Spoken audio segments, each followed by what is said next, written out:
할렐루야. 우리 성경에 보면 사도 바울이라는 사람이 있어요. 있죠. 그렇죠. 사도 바울이 굉장히 유명한 사람이에요.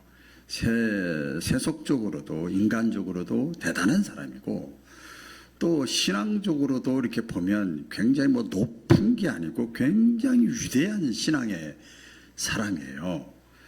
그림자가 밟아도 병이 나올 죽은 자가 살아날 정도니까요. 그렇죠? 대단한 사람이잖아요. 하늘의 세계를 삼층천까지 갔다 오고 경험한 사람이고요.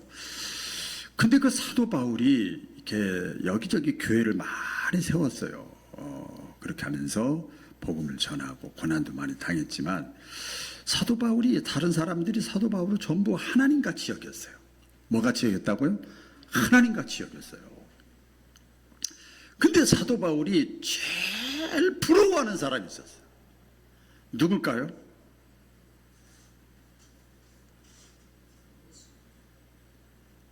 예수님? 누가 그랬어요? 디모데요, 디모데. 성경에 나와요. 야, 너 부럽다. 나는 산전수전, 공중전, 해상전 다 핍박자였고 그냥 구덩이 같은 데서 하나님이 나를 불러서 이렇게 쓰임받고, 이렇게 물론 그것도 은혜고 감사한데, 디모데 너는 어떻게 그렇게 젊은 사람이 젊은 나이에 그렇게 순전하고 깨끗하고 그렇게 젊은 나이에 그렇게 하나님의 일을 아름답게 잘하냐, 부러워했어요. 그러면서 이렇게 사도 바울이 이렇게 조사를 해봤어요. 알아봤더니 사도 바울의 어머니, 아니 디모데의 어머니뿐만 아니라 외할머니, 외조모 외할머니잖아요. 그 할머니의 어머니의 디모데가 어릴 때부터 자라는 그 과정 속에서 계속 기도한 거예요. 그러니까 한편으로 생각하면, 주여 우리 손주 디모데, 우리 아들 디모데, 이렇게도 기도했겠지 어릴 때는. 근데 애들이 디모데가 나이가 들면서는 이 할머니는 나이가 더 들었을 거 아니에요. 그럼 어떻게 했을 것 같아요? 제가 이제 이렇게 성가대 찬양을 들으면서, 말씀이 없는 건데 마음에 확 와닿았어요. 켜야, 아이고 허리 아파, 졸려, 아버지, 우리 손주, 우리 아들, 우리 아시지요? 이걸 계속 한 거야. 계속 기도한 거예요. 그래서 디모데가 된 거예요. 디모데가요, 자기가 잘난 줄 알아서 그런 줄 알았더니 이게 모든 게 하나님의 은혜였어.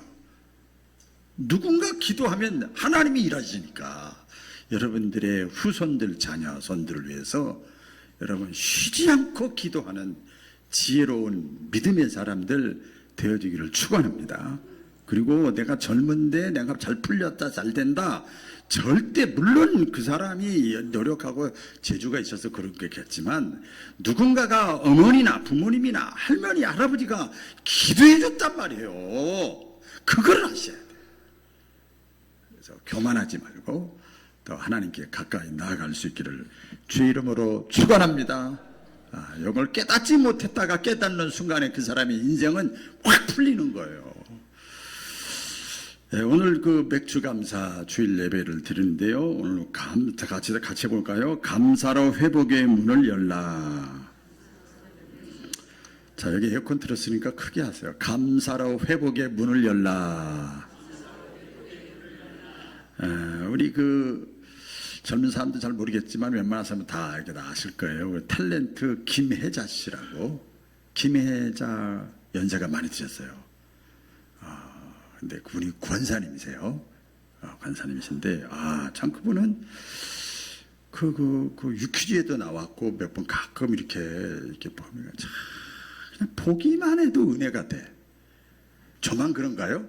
다들 그러더라고요. 그냥 보기만, NGO 활동 저 아프리카 가서 그 애들 막 눈물을 뚝뚝 흘려가면서 이렇게 하는 김혜자 권사님이 이제 신앙이 엄청나게 좋아요.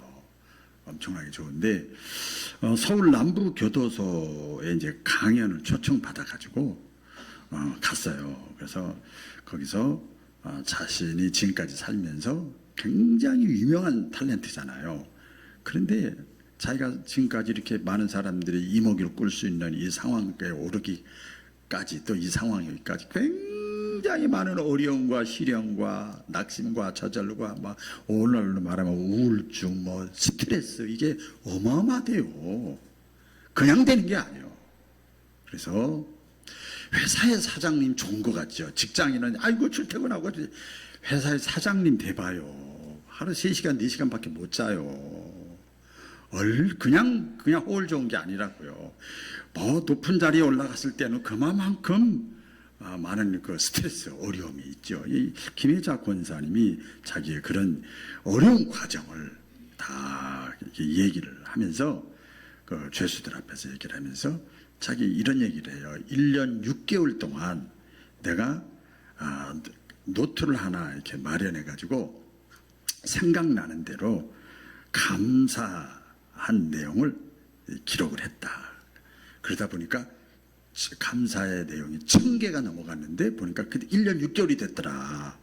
그래서 감사의 내용을 이렇게, 감사 노트죠, 일종의 말해서 그렇게 했어요. 그러면서 내가 감사 노트를 1000개, 이렇게 1000가지 이상을 다 하고 나서 다 쓰고 보니까 세상이 달라 보이더라. 사람이 달라 보이더라. 자, 간정을 이렇게 하는 거예요. 보는 눈이, 환경을 보는 눈이, 사람을 보는 눈이, 세상을 보는 눈이 달라졌더라. 그래서 그 수감자들에게 제가 노트 1000권을 가지고 왔으니까 다 드릴 테니까 여러분 뭐 이렇게 감사 노트를 저처럼 한번 써보시라고 그랬어요. 그랬더니 그 중에 다 봤잖아요. 근데 그 중에 누가 있었던가 하면 10년 장기수가 있었어요. 10년 동안 이제 감옥 생활을 하는 사람이 있었는데, 이 사람이 한참 불평하고 원망하고, 그다음에 그 교도관한테 막 반항하고 문제를 일으키고 막 그 아주 그냥 그 기피 대상 1호예요. 이 10년 장기수 이 사람이 난 안 받는다고, 노트 감사도 안 받는다고. 아니 내가 뭐 감사할 게 어디 있어? 저 사람 저거 누구 놀리는 거야? 그래서 거절을 했다는 거예요.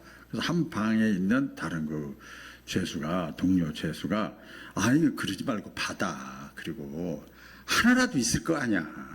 그래서 생각나는 대로 한번 기록을 해봐. 그래서 그냥 받았대요.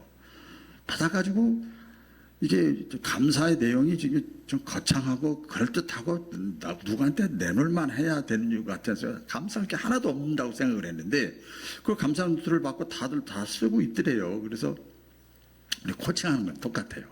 그래서 이게 뭘 쓸까 근데 문득 딱 생각이 나더래요. 여러분 죄수들은요 다 뭐가 있는 줄 아세요?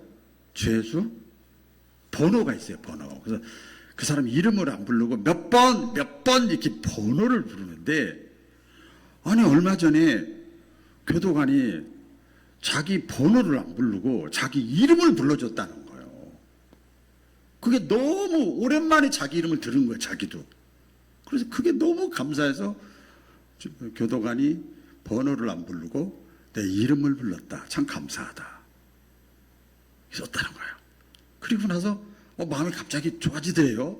그래서 그날 밤 잠을 자는데 깜깜한 밤에 창문 그 세창에서 창문 밖으로 보니까 이 달빛이 이렇게 환하게 있는 게 본 거예요. 그래서 야, 오늘 달을 내가 봤다. 참 감사하다. 이 속 안에 있으면서도 달빛을 봤다. 이런 그 감사 노트를 쓴 거예요.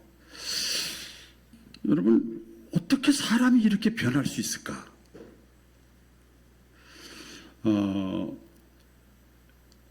입술로 감사를 표현을 하면은요, 하나님이 거기서부터 탁 열리기 시작하는 거예요. 할렐루야. 탁 열리는 거예요. 그래서 하나님의 은혜에 보답하는 첫 단추, 첫 걸음, 첫 시작은 뭐냐면 입술의 감사예요. 저는 그 선진국가 사람들, 대표적으로 미국이라고 할 수 있는데 우리나라도 좀 많이 됐죠. 처음 보는 사람, 조금만 저기 한 사람, 조금만이라도 나한테 도움을 조금이라도 신경, 감사합니다, 감사합니다, 이제 자연스럽게 하잖아요. 이 감사를 입술로 표현하면 그때부터 이 회복의 역사가 하나님의, 우리 신앙생활도 똑같은 거예요. 하나님께 내 입술로 감사를 표현하는 거예요. 우리 할렐루야 성가대 찬양이 그거 아닙니까? 오늘 몰랐었는데 깨닫지 못했었는데 하나님께 감사하는 거예요.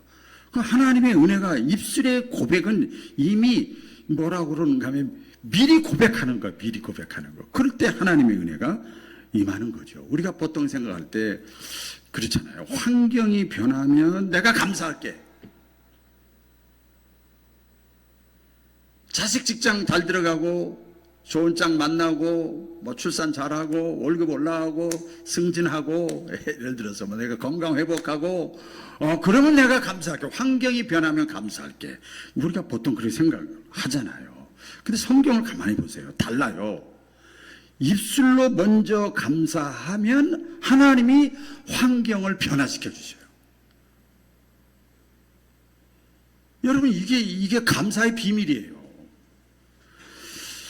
오늘 맥주 감사주일로 우리가 하나님 앞에 드리는데 한 해의 절반을 보내고 하반기를 시작하면서 진짜 빨리 지나가네요. 제 스마트폰 그 카렌다에 보면, 여러분도 뭐 그러겠지만 카렌다 이렇게 보면 까맣게 써 있어요. 까맣게.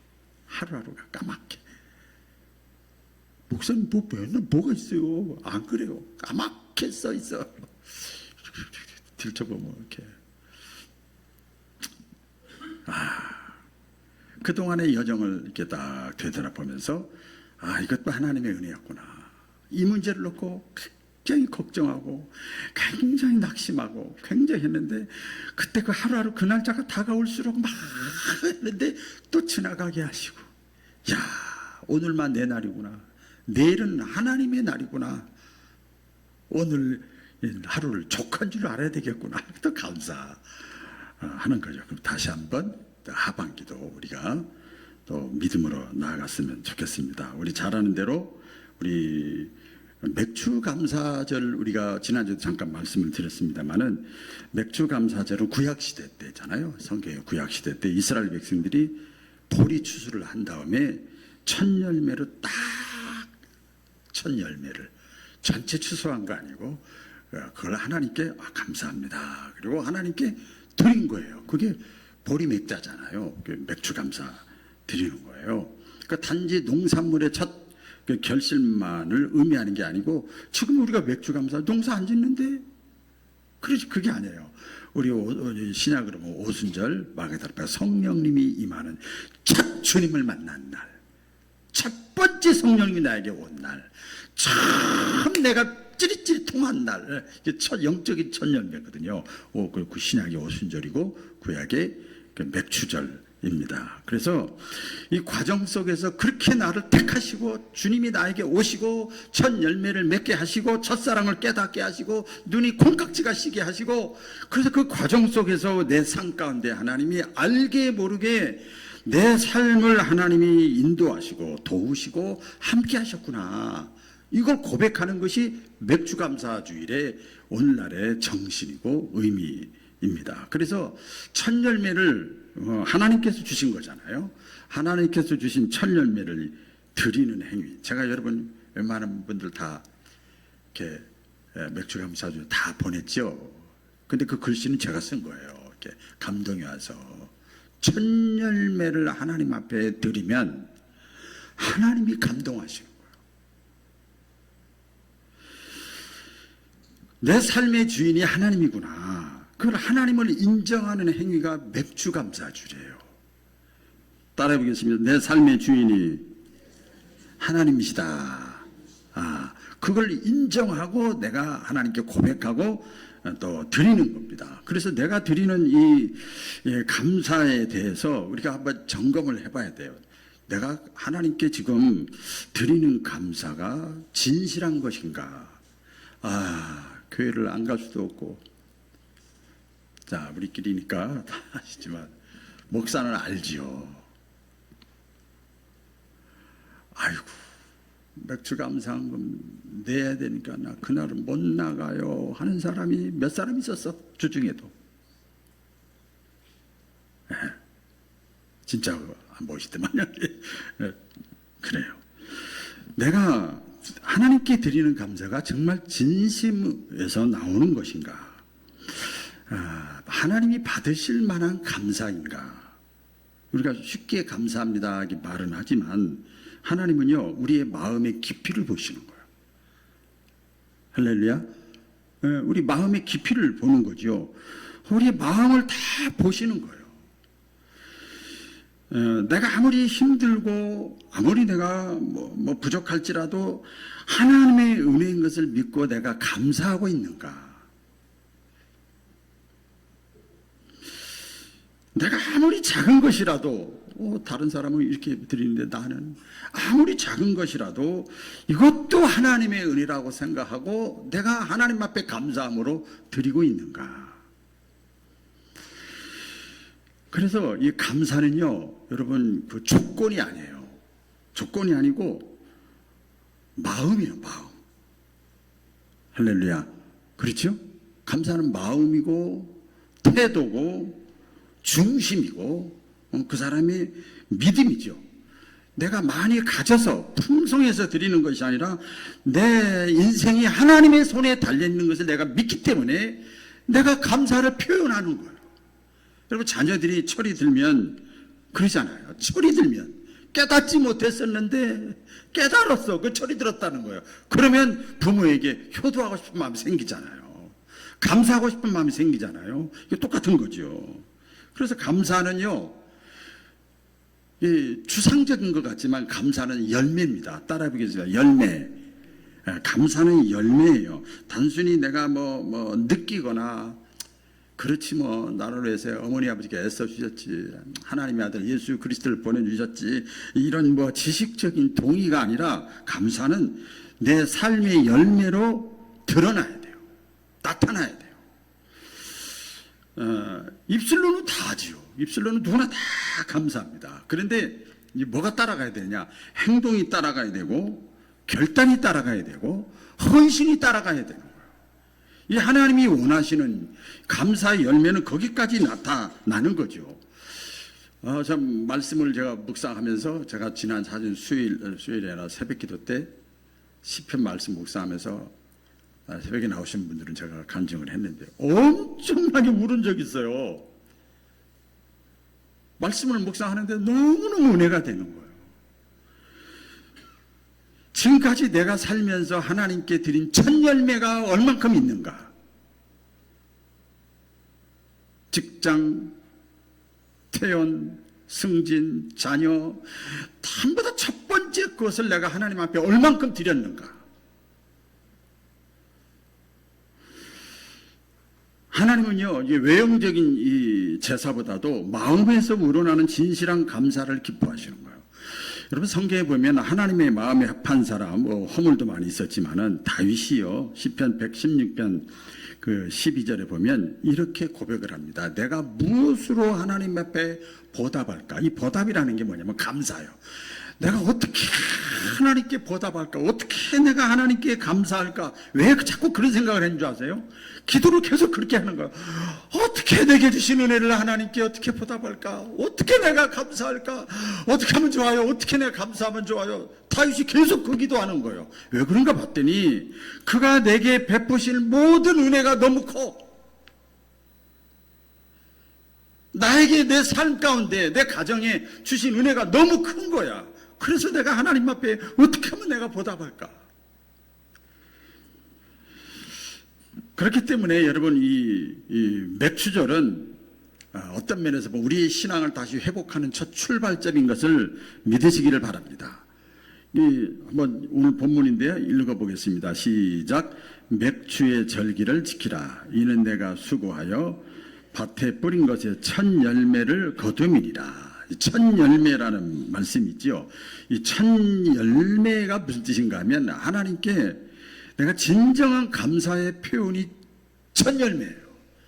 첫 첫 번째 것 여러분 드리는 거 쉬워요? 첫 번째 것은요, 가장 귀한 분한테 보여주고 싶고 드리는 거예요. 이 맥추절 신앙이 보통 신앙이 아니죠. 그 해에 내가 이제 상반기 동안 살면서 또 지금까지 살면서 하나님이 주신 축복들, 그게 건강이든 직장이든 뭐 출산이든 물질이든 관계든 승진이든 회복이든 하나님이 나에게 올 상반기 동안에 나에게 첫 번째 주신 것을 내가 고백하고 인정하면서 하나님께 감사하는 거예요. 우스갯소리인데 제가 새벽에는 말씀드렸는데 제가 어제부로 붕대를 뺐습니다. 여러분 모르시죠? 왼쪽 다리 엄지발가락에 그렇게 아픈 거예요. 그래서 소염제도 먹고 무슨 뭐 염증약도 먹고 무슨 보름치 계속 먹어 도무지 안 되겠어. 낫는 것 같다 또 안 낫고 그래서 막 조금만 탁고 다면 너무 아프고 그래서 할 수 없이 병원을 갔어요. 갔더니 그 의사가 딱 얘기를 다 설명 듣더니 발톱이 오른쪽 밑으로 쑥 들어갔다는 거죠. 아니 내가 다 알아서 관리하는데요. 얼마나 똑똑해 우리가요. 그럴 리가 없어요. 그리고 염증약 소염제 다 먹었는데 그게 아니에요. 이게 뭔가 다른 게 있는 것 같아요.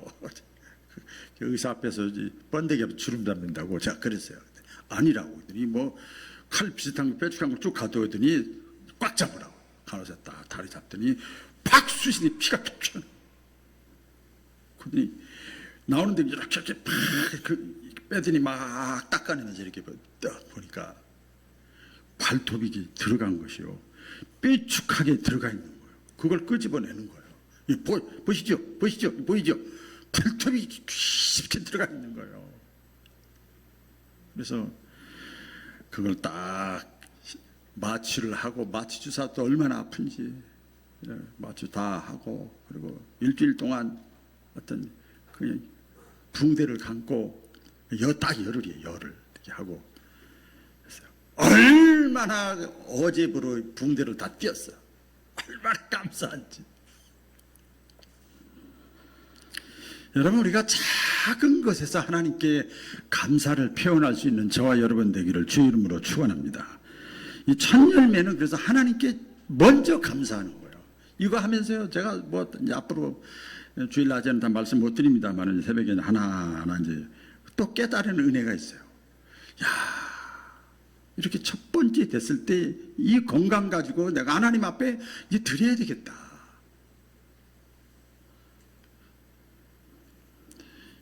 이 첫 열매를 드리는 건요 미리 하는 거예요. 미리. 그래서 이걸 믿음의 고백이라고 그래요. 할렐루야. 따라해보세요. 믿음의 고백. 이거 내가 노력해서 얻었지만 내가 신경 써서 애써주게 됐지만 내가 가진 모든 것 내가 누리고 있는 모든 것 이거 하나님께로부터 온 거야.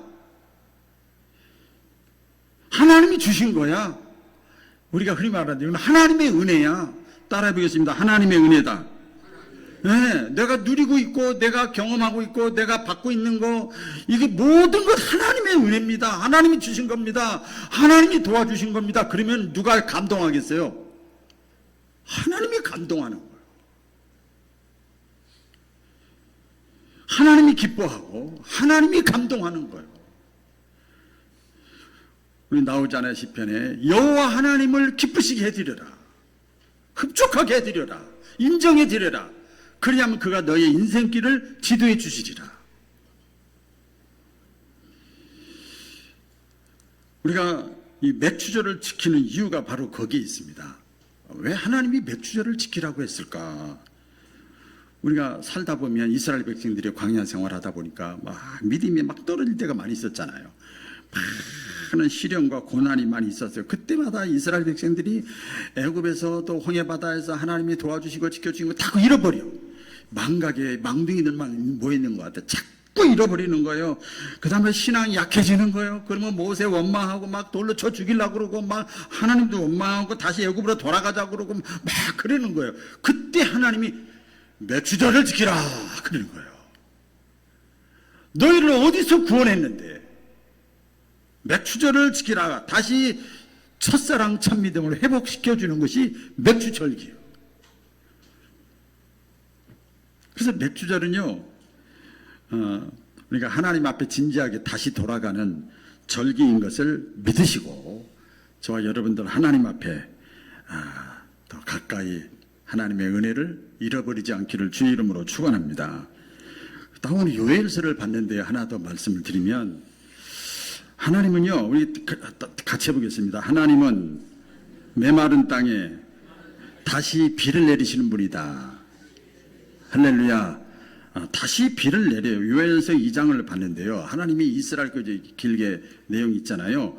이스라엘 땅에 메뚜기 떼가 덮쳤어요. 황충이 떼가 덮쳤어요. 많은 벌레들이 막 덮쳐가지고 이스라엘 백성들이 다 어려움을 당하는 거예요. 근데 그 황폐해진 상황 속에서 하나님이 사람들이 볼 때 메뚜기 떼가 임한 것은 단순한 자연 현상이 아니라 이건 하나님의 징계고 하나님의 심판이에요. 하나님 이스라엘 백성들이 잘못해가지고 선지자를 통해서 아무리 알려줘도 듣지 않고, 그래서 하나님께서 메뚜기 떼, 황충이 떼를 막 보내줘가지고 이스라엘 백성들을 곤란을 겪게 만들어요. 어려움을 겪게 만들어요. 그러면서 참 신기해. 하나님 병 주고 약 주는 것 같아. 하나님이 딱 그 요엘 선지자를 통해서 뭐라고 하냐면, 너희가 고난을 당하고 있지만 내가 너희에게 약속을 하나 하마. 약속. 그 첫 번째 약속이 뭔가 하면 23절의 내용입니다. 23절에 기쁨을 회복시켜 주겠다. 하나님 참 이상하지요? 처음부터 황충이 메뚜기 때 고난 어려움 안 주고 그냥 처음부터 기쁨을 주면 얼마나 좋아. 그러면 하나님이요, 사람들이요, 저와 여러분들이요, 하나님께 감사를 못해요. 시온의 자녀들아, 너희는 너희 하나님 여호와로 말미암아 기뻐하며 즐거워할지어다. 너희가 고통 중에 있어도 하나님은 내가 반드시 요엘 선지자를 통해서 낙심하지 말어. 다시 기쁨의 날을 내가 너희에게 줄게. 믿으시면 아멘. 네. 또 두 번째 25절에 약속을 합니다. 잃어버린 시간을 내가 다시 회복시켜 줄게. 따라해 보겠습니다. 잃어버린 시간. 잃어버린 시간을 내가 다시 회복시켜 줄게. 내가 전에 너희에게 보낸 큰 군대, 그 군대를 표현을 이제 이방 사람들의 손을 빌려서 이스라엘 백성들을 친 건데, 황충이나 이런 것들 심판의 도구로 사용을 하는 거예요. 그래서 이스라엘 백성들이 힘들게 만들어요. 여러분 구약 성경에 보면 이스라엘 백성들이 하나님의 선민인데도 불구하고 하나님을 원망하고 하나님께 바른 길을 걸어가지 못하면 바벨론, 아시리아, 애굽 이방 사람들을 통해서 메뚜기 떼와 같이 그들을 어렵게 만들어요. 자, 그렇게 먹은 횟수대로 그 군대들이, 황충이들이, 메뚜기들이 와서 너희들을 그렇게 괴롭힌 횟수대로 내가 다시 갚아주겠다. 이게 뭐냐면, 참 하나님은요, 여러분 정확하신 분이에요. 먹은 횟수대로 갚아주리라. 이게 뭐냐면, 너희가 고생을 했는데 이방 백성들을 통해서 너희가 회개하지 않고 고생을 했지만, 내가 그것 때문에 너희의 인생도 다 지나갔고, 너희의 건강도 다 지나갔고, 너희의 시간도 다 지나갔고, 실패한 인생 같고, 너희의 모든 거 그렇지만, 그러나 너희가 잃어버린 세월, 실패한 세월, 이거 다 허비한 세월, 그런 것도 내가 다시 회복시켜 주겠다. 그래서 여러분, 고난은요, 축복입니다.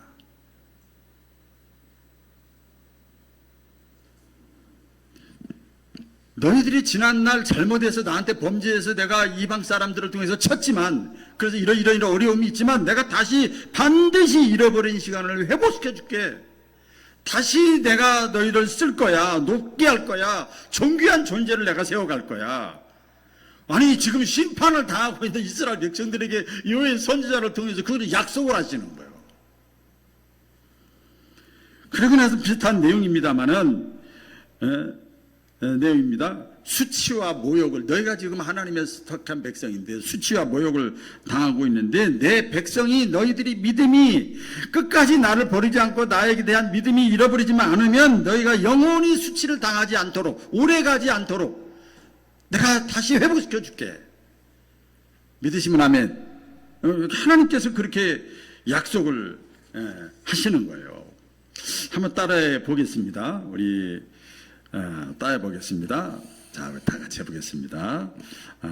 다시 시작할 수 있다. 크게 다시 시작할 수 있다. 내가 너희를 회복시키겠다. 너의 감사를 통해서 너의 삶에 다시 열매를 맺히게 하겠다. 할렐루야. 어떤 어려움 속에서라도 하나님이 이 주신 약속의 말씀을 붙잡고 여러분 감사의 문을 하반기도 열어갈 수 있기를 주의 이름으로 축원합니다. 기도하겠습니다. 하나님 아버지, 오늘날 각종 사고와 사건들이 파도처럼 밀려